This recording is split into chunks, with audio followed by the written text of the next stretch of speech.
yang terhadir kasih berangan. Yang talakaya Tuhan ne putra sampo abak cicim ne beri rezeki. Merupanya bog mulain-lain masing-masing kada ne bagi. Musifur Rahman kana pikayem yang tifur Rahim juga wane bagi. Karena dua jalur menyohawa tu ke neraka tujuh kubur punyang roh kajuh kuawa. Munyo cinta ke surga 8 kubur sembahyang 53. Kubur poyang ruh kapajuh poyang hawa munyo galak dia ke neraka tujuh kubur kajuh kuawa. Tapi munyo tak cinta ke surga 8 kubur sembahyang 53. Kubur yang nusuruh puji yang nutegah yang larang Allah baik tak kerja. Dan Tuhan sebenarnya kenurangan hancur di punya bahasa. Sebenarnya bapak abang macam mana bapak ni anak biasa. Coba-coba kita menanam umbang kadang-kadang tumbuh ke lagi. Coba-coba kita menanam sayang insya-Allah akan terjadi.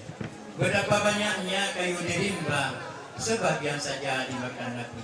Berapa banyaknya kaum wanita yang cantik cerita anak Nasraya datang kemari. Jadi pada hari yang mulia ini, selaku kami selaku orang tua kampung Hutan Baik akan memperkenalkan yang mana Bapak Gesi yang menjengkut ini lagi ada kumpulan menerayan desa. Menancit dengan pusat cari burung yang tulis Pak-Surat NA. Menancit dengan kuih munggul yang panjang tak ada. Nanti ada orang baca di Pak-Surat dengan Dr. Yufwansyah SMMA. Ya, jadi ada merungkok di dengan lidang Waalaikumsalam yang tuan apa? Yang kasih kuturi ni, ya nampak kami dua mubarik. Ya, kemudian yang kuali di lorong 3 daerah Papua. Ya, menyepat miswar. Nyo sama itu sapu tun sapu pakat.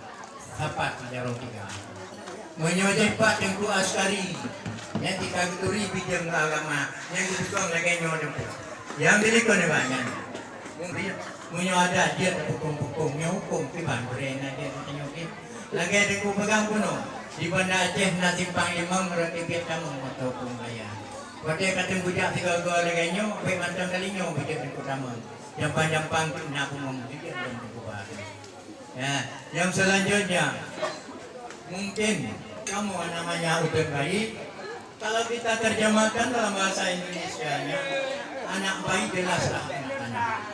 Mungkin menyata surahkan dalam bahasa Aceh macam mana umi. Walaupun tengkukalan kau kaputih, yang habis kalau nak kamu yang dulu banyak. Maka letakkan hukum yang kata kubri kuno, di kamu menjauh pedoman bak boleh. Orangnya dicem kepala kuning di main mensiwah raja. Orangnya pun agak pikir lalu menang, anak yang ketimang di panitia.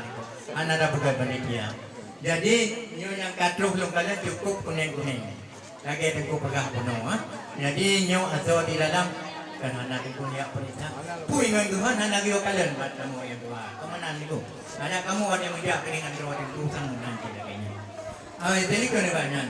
Kurangnya yang kita harapkan adalah darah baru yang begitu menjandring dua. Nyopan nama kalian kuliah tinggal baca lebih kurang dengan lebih punya itu baik itu apa? Kalau Tuhan pol diom bajarawa ke uro lu pegah pokok. Pol pelang ke lu tu mulai hancur. Makanya di sini ile kamu berayu tadi ku pemahaman. Yo lu kita coba menyut Tuhan baca. Yo pihak Radlin tu Mustarial nyan lin tu. Kanya mana itu?